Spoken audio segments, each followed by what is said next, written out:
자, 보험친구닷컴.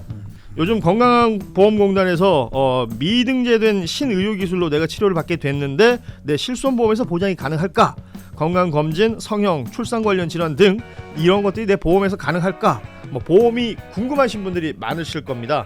그럴 때는 검색창에 보험친구닷컴을 검색하시거나 1844-0585로 전화를 주시면 됩니다. 이미 가입한 보험의 경우 뭐가 문제인지, 또 내가 가입한 보험은 어떤 장단점이 있는지, 보험에 관련된 그 어떤 질문이라도, 그 어떤 상담이라도 무료로 진행이 됩니다. 암보험, 종신보험, 실손보험, 또 화재보험, 배상책임보험, 운전자보험 등 모든 상품이 상담 가능합니다. 검색창에서 보험친구닷컴 혹은 화면에 보이는 QR코드로 접속하실 수도 있고요. 전화 1844-0585 어디든 연락 주시면 보험 관련된 친절한 상담 무료로 받아보실 수 있는 보험친구닷컴이었습니다. 아니, 지금 어찌됐건 호남이 이제 결정이 되는 아주 중요한 포인트로 보고 있는데, 그렇다면 이제 표심이라는 것은 여론조사들 나오는 것들마다 조금씩 차이는 있습니다만 1, 2위 간의 어떤 표차가 많지 않을 것이다. 어떤 형태로든 접전이 이루어질 것이다. 그래서 호남에서 어떤 결과가 나오는지를 보고 수도권도 이제 체크하는 것이 중요하다라고 얘기를 하는데, 그러니까 1등 후보가 과반이 나오지 않는다면 3등 후보의 2순위 투표 이름 굉장히 중요한 것 아니겠어요? 그러니까 지금 현재 상황으로서는 송영길 후보를 1순위로 투표하신 분들이 2순위에 누굴 적느냐, 이게 여론조사 보니까 어찌됐건 김희석 후보 쪽을 더 많이 찍는 것으로 지금 나오고 있는 것이고, 이런 것까지 정청래 후보는 다 염두에 두고 무언가를 또 진행을 해 나가야 될 텐데, 그렇다면 이 각각의 후보들이 키워드로 잡아야 될 것, 호남 표심 혹은 수도권 표심을 위해서 키워드로 잡아야 될 것은 뭐라고 보십니까? 저는요, 정청래 후보가 한번 생각해 볼 점이 지금 계속 호남 어떤 그 서울 이런 어떤 그 표의 순회 경선 프레임으로 가면 필패입니다. 필패. 다른 출구를 찾으셔야 되는데 이왕 개혁을 얘기했으면 거기에다가 조금 더 어떤 이념적 성향을 더해서 미국의 민주사회주의자들의 약진 돌풍이 있지 않습니까? 엄청나죠. 프란체스카 홍. 그렇죠. 그런데 그 약진의 실 내용, 본질이 뭐냐면 생활 정치입니다. 버스비 얼마, 그다음에 임대 아파트 가격 얼마, 내 생활비 당장 얼마. 그러면서 이걸 넘어서는 어떤 그 공적인 어떤 그 사회적 통제, 이걸 하겠다. 나는 이걸로 다 하겠다. 그러니까 하도 이게 내용이 들을 게 많으니까 공화당 지지자들까지 와서 체크를 한다는 거죠. 저기 그 공약집 좀 줘보세요. 나도 그 공약엔 관심 있어요. 이래가지고 타당 지지자들까지 불러 모으는 거 아닙니까? 그러니까 지금 정청래 후보가 말로 개혁 하는데 그게 어떤 그 검찰 개혁, 사법 개혁 여기서 노는 거는 국민 여론 10%도 지금 영향을 못 끼치는데. 나머지 90%에 해당되는 어떤 생활개혁과 진짜 이게 바로 개혁이라는 진면목을 세워가지고 그리로 나가야 된다고 봐요. 그렇게 되면 어떻게 되느냐, 미국 민주당 같이 되는 거예요. 일단 미국 민주당이 주류 자유주의자들이 있고 한쪽에 왼쪽 놈에서 민주사회주의자들이 등장해가지고 양대축이 되는 겁니다. 그런데 주류 자유주의자들은 개혁론자들이 아니에요. 안정론자예요. 반면에 이 민주사회주의자들이 개혁론자예요. 이렇게 어떤 그 서로 선명성 경쟁을 하고 정책 경쟁을 하거든요. 하려면 이런 틀을 세워야 된다는 거예요. 그래가지고 사법개혁 주물떡거리고 내가 반명입니까? 이런 식의 넋두리가 아니라 그런 쪽에 어떤 개혁의 새로운 생명력을 불어넣어서 앞으로 우리 민주당의 왼쪽 놈을 내가 먹겠다. 이런 전략이 좋다는 거죠. 그게 이제 개혁의 실내용이 돼야 되는데, 지금 이렇게 보면은 어떤 김민석 후보가 말하자면 엘리트주의 또 자유주의자를 자처하고 있어요, 사실상. 그럼 이걸 견제할 수 있는 개혁 세력의 신선함, 이런 것들의 에너지를 모아가지고 하나에 만들어줘야 민주당이 앞으로 양대축으로 굴러가지. 제가 보기에는 조금 이런 식으로 가면은 자칫하면 앞으로 소위 언필칭 말하는 지금식의 개혁 세력은 소멸될 수도 있다. 소수화되거나 주변화되거나 아니면은 소외돼서 자칫하면은 어떤 개혁의 논쟁 자체가 어그러질 수도 있는 이런 위기라는 거죠. 그러니까 정청래 후보에게 지금 일종의 팁을 주신 겁니다. 그러니까 뉴욕의 이제 맘다니 시장이나 지금 위스콘신 주지사 후보로 얘기되고 있는 프란시스코 홍, 그러니까 미국 사회에서는 굉장한 이슈가 되고 있는 것이고 국제 뉴스에도 계속 등장을 합니다.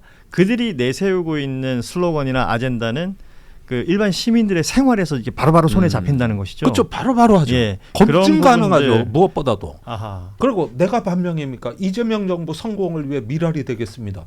무슨 수로 검증합니까? 이런 말을. 그거는 뜬구름 잡는 얘기죠. 좀 더 직접적인 얘기가 필요한 타이밍이다. 직접적으로 검증 가능한 얘기로. 그 말씀하신 얘기가 좀 중요해 보여서 요거를 좀 다른 식으로 얘기하면 지금 정청래 후보가 계속 선거에 뛰어든 이후에 지속적으로 과거 얘기만 하고 있어요. 그러니까 과거에 노사모가 어땠고 뭐 과거에 뭐 꽃이 지고 나서야 꽃인 줄 알았습니다. 그러니까 똑같은 얘기가 계속 옮겨가면서도 반복이 되다 보니까 예. 오히려 이번에 새롭게 나온 어머니가 되게 신선해 보이는 그런 효과도 있지만, 근데 어쨌든 똑같은 과거 얘기만 하다 보니까 이 정청래 대표의 미래 비전이 뭔지도 잘 모르겠고 무엇보다 이 과거 얘기를 계속 하다 보면 사람들에게 있어서 가장 최근의 과거는 정청래 대표가 당 대표를 하던 그 과거거든요.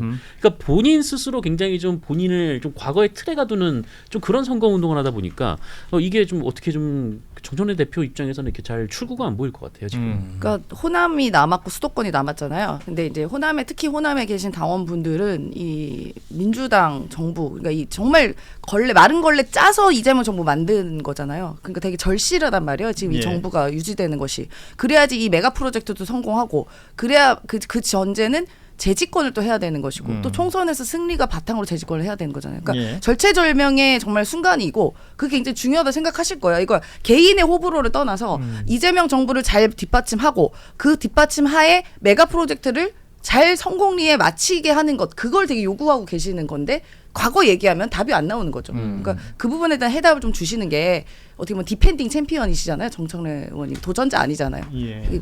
지켜야 되시는 분이잖아요. 그러면은 미래를 더 얘기하고 내가 메가 프로젝트 어떻게 성공시킬 거고 이재명 정부와 어떻게 발맞힐 것인지를 설명을 해야 되는데 사실 그 부분이 빠져 있는 것이죠.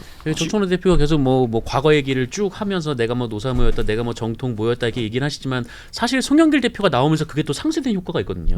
그 송영길 대표는 과거 뭐 이재명 대통령이 대통령 선거를 할 때 이제 망치로 테러를 당한 격도 있고 또 이제 지역구를 또 양보한 경험도 있고, 그러니까 이러다 보니까 정청래 대표의 이제 과거가 송영길 대표의 발언으로 상쇄가 되는 거예요.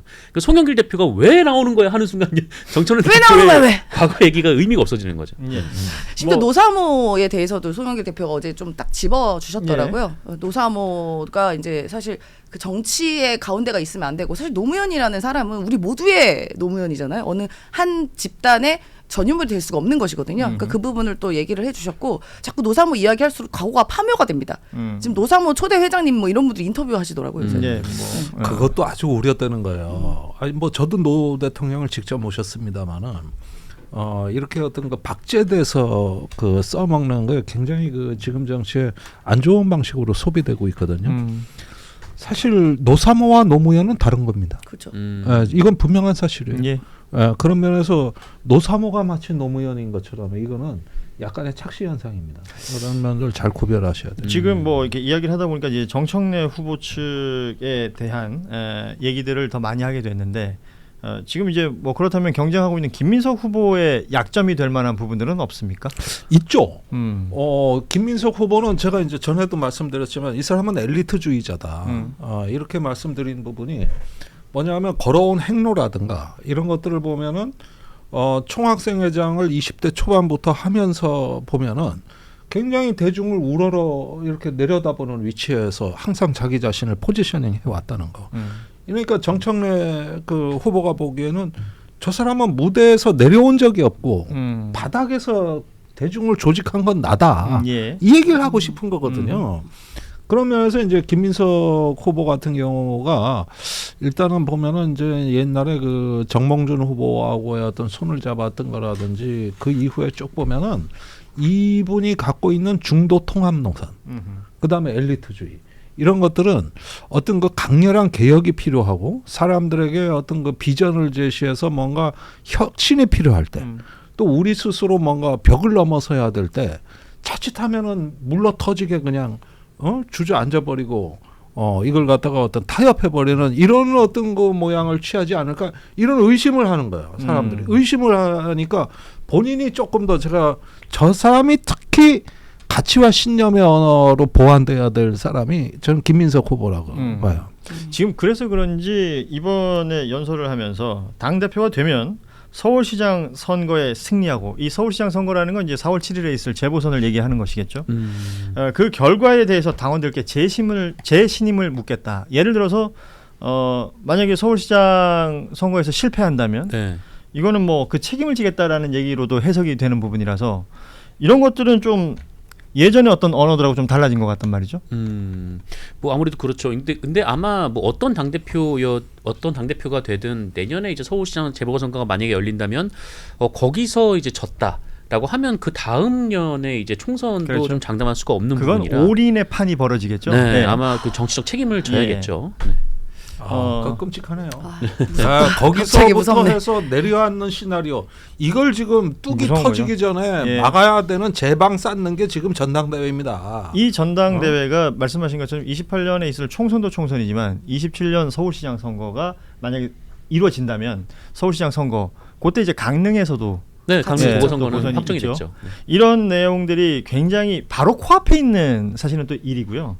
저는 이제 이 김민석 후보의 이 발언이 이제 뭐 뉴스에서 많이들 하던데 저는 계속 그게 궁금한 거예요. 저 발언을 듣고 있는 오세훈 시장의 심경은 어떨까? 이거 기본 상수가 돼버렸어. 아, 그러니까요. 대법원 남았습니다 하고 싶겠지. 아직 안 끝났는데. 추미애 경기지사가 정청래 후보 페이스북에 응원 댓글을 남겼습니다. 정청래 후보의 개혁 그 진심과 일관성을 믿는다라는 취지의 응원을 했는데 이걸 두고 이제 박지원 의원 같은 경우에는 광역단체장이 이렇게 직접적으로 나서는 건 이건 아닌 듯 또 이런 반응을 보이기도 했어요. 세 분은 어떻게 보시는지요? 그러니까 저희가 유일하게 이제 그러니까 저도 청와대에 들어갈 때 탈당을 하고 들어가요. 공직자가 되면은. 그런데 이제 유일하게 당적을 갖고 계신 분은 대통령 한 분이거든요. 예. 대통령은 이제 탈당 안 하셔도 되는데 그런데 더 엄격한 중립을 요구를 하잖아요. 실제로 뭐 당무개 뭐 이런 얘기 하니까 예. 그러면 오히려 대통령께서도 당적이 있는데도 불구하고 당내 선거에 전혀 말씀이 없으신 거면 지금 이번에 선출된 공직자분들 뭐 광역단체장 예. 분들은 더 조심해야 되는 거라고 보거든요. 근데 이제 저렇게 특정 후보의 댓글을 단다라는 행위는 어떻게 읽히겠습니까? 응원한다는 걸로 보여지는 거잖아요. 그러니까 뭐 전화해서 얘기는 할 수 있지. 전화해서 사적으로 열심히 하시라고. 그거에 우리가 알 길은 없지만 저렇게 대놓고 SNS에다가 해놓으면 오해의 소지가 분명히 있다라고 부적절해 보죠. 보인다는 거군요. 부적절. 그러면 다른 모든 광역단체장들도 본인이 응원하는 분한테 댓글 그럴 수 달아야죠. 있겠죠. 예. 아니 그런데 나는 그 배경이 정말 궁금한 게 네. 사실 추미애 지사야 아시다시피 당내 그 586들 지금은 686들하고 항상 대척점에 있었어요. 늘 편하진 않았죠. 예, 노무현 대통령 때부터 지금까지입니다. 예, 예. 네. 그래가지고 항상 그 대척점에 있었고 김민석 후보가 그 복당할 때 몇 년 전에 그렇죠. 그때 그거 주선한 게 추미애 맞아요. 당시 아마 뭐 의원이었을 건데 그 김민석 후보 복당한다 그럴 때 얼마나 당내 반발이 심했습니까? 그렇습니다. 예. 근데 그걸 갖다가 그래도 당시에 연결하고 성사시킨 인물이기도 무마시키고 하죠. 한 게 예. 그 당사자가 추미애. 옛날에 김대중 대통령 때는 또 김민석하고 대립했던 사람이 추미애. 예. 그러면은 제가 보기에 이 경로가 아하. 이 한 30년에 걸쳐 가지고 그들 사이에선 도대체 무슨 일이 있었느냐. 나 이게 궁금하지 않을 수가 없고. 거기에다가 이 저기 뭐랄까 이 조금 개혁 성향이 강한 약간 거친 386들에 대해서 학을 뗀 게 그 추미애 당대표 시절입니다. 그게 아마 2016년 이 무렵 아닙니까? 예. 2년 동안 하셨죠. 예, 그때 그리고 저 문재인 정부 초창기에도 정부 초기에도 당대표는 추미애였는데 그때 당내 저 586들하고 굉장히 갈등이 있었죠. 예, 갈등이 있었거든요. 그런데 정청래 응원 댓글을 올렸다? 요 부분들이 그래서 이 정치의 변심은 무죄인가?